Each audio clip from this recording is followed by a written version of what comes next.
நம்ம லதாக்கா வீட்டுக்கு வந்திருக்கோம். எங்கள் தவளைக்குப்பத்தில் பிரியாணி நான் செய்வேண்டின்னாங்க.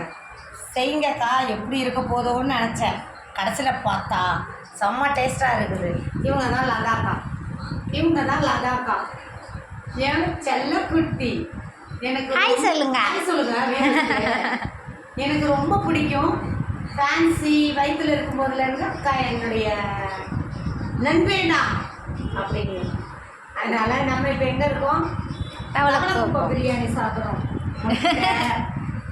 பாருங்கள், பீஸ்லாம் சூப்பராக நம்ம சாப்பிட்டுட்டு செம்மையாக இருக்கும்.